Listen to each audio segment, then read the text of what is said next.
Assalamualaikum warahmatullahi wabarakatuh. Selamat pagi. Apa kabarnya hari ini? Anak-anak, kita berlanjut lagi di pembelajaran PJOK kelas 1, tema 4, subtema 2. Oke. Salam olahraga, tetap semangat untuk pertemuan hari Senin kali ini.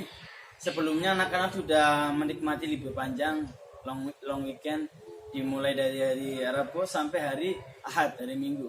Nah, sekarang kita fokus lagi ke pembelajaran jarak jauh atau pembelajaran dari rumah. Nah, kali ini kita akan berlanjut di materi halaman 57 di subtema 2, yaitu berlari satu arah, melakukan gerakan berlari satu arah. Kemudian di sisi lain, selain kita akan mempraktekkan permainan lari, nah kita akan melakukan permainan ayam dan elang. Sebelumnya kita akan mempraktekkan gerakan berlari satu arah dulu. Bagaimana kaidah yang benar, aturan yang benar pada saat kalian melakukan gerakan berlari sama gerakan berjalan. Sebenarnya berlari hampir mirip gerakan berjalan, cuma itu lebih ke lebih ke upgrade-nya lagi. Jadi gerakan berjalan, nah kemudian gerakan berlari. Jadi hampir satu sama lain saling berhubungan, saling berhubungan antara berjalan dan berlari, karena gerakan berlari pun gerakan kedua kaki dan kedua tangan. Berjalan pun sama. Bedanya untuk gerakan berjalan, anak-anak perlu diketahui pada saat gerakan berjalan langkahnya tidak terlalu panjang, kemudian gerakannya tidak terlalu cepat sama gerakan lari. Nah, untuk gerakan berlari gerakannya cepat, kemudian langkahnya semakin panjang, dan gerakan kedua tangannya, ayunan kedua gerakan tangan mengikuti gerakan kedua kaki. Kemudian pada saat gerakan berlari, di situ ada manfaat untuk melatih tubuh kalian, yaitu antara lain melatih kekuatan persendian di kaki kalian, entah di sendi yang di tulang ataupun di pergelangan kaki. Kemudian melatih kekuatan tulang kaki kalian, terutama di tulang kaki bagian paha. Itu manfaat dari gerakan lari, entah lari jarak pendek ataupun lari jarak panjang. Oke, jadi itu manfaat dari gerakan lari. Kemudian bisa untuk mengoptimalkan tubuh kalian yang sedang berasa ngilu atau nyeri. Makanya kalian sering melakukan gerakan berjalan yang lebih jauh lagi. Makanya sekarang di Jakarta kita kampanyekan, kita buktikan untuk melakukan gerakan yang lebih produktif lagi, gerakan yang lebih bermanfaat untuk tubuh kalian. Jadi jangan malas untuk berjalan yang lebih jauh lagi atau gerakan berlari dengan jarak yang jauh, karena manfaatnya sangat bagus untuk tubuh kalian. Nah, kita akan mempraktekkan. Untuk mempercepat materi kali ini, kita dimulai dengan berdoa, kemudian pemanasan. Oke. Kalian bisa melakukan gerakan pendinginan, terserah. Sebenarnya sih ada gerakan pendinginan, cuma di sini Pak Iqbal hanya mencontohkannya gerakan pemanasan. Untuk pendinginan itu sifatnya bebas. Anak-anak bisa melakukan gerakan pendinginan dengan beristirahat, yaitu kakinya diluruskan, diselonjorkan pada saat posisi duduk, kemudian istirahat. Setelah melakukan gerakan olahraga bisa minum ataupun makan makanan yang kiranya sehat dan bagus untuk tubuh kalian. Oke, kita mulai dengan gerakan dengan berdoa agar aktivitas di pagi hari ini sampai menjelang sore dipermudah dan dilancarkan oleh Allah. Untuk berdoa, anak-anak bisa membaca surat Al-Fatihah dan doa sebelum belajar. Wabito. Ada berdoa, tangan di atas, kepala ditundukkan. Doa dimulai. Oke, doa selesai. Kita lanjut ke gerakan pemanasan. Untuk pemanasan seperti biasa, anak-anak bisa diperhatikan kedua kakinya dibuka selebar bahu kalian. Kemudian pandangan kalian ke depan. Tubuh posisinya tegak, posisi siap, jangan posisi menunduk ke bawah. Jadi kalau posisi tubuh pada saat menunduk ke bawah itu dilihat dari kondisi pada saat pemanasan. Kita mulai dari hitungan pertama.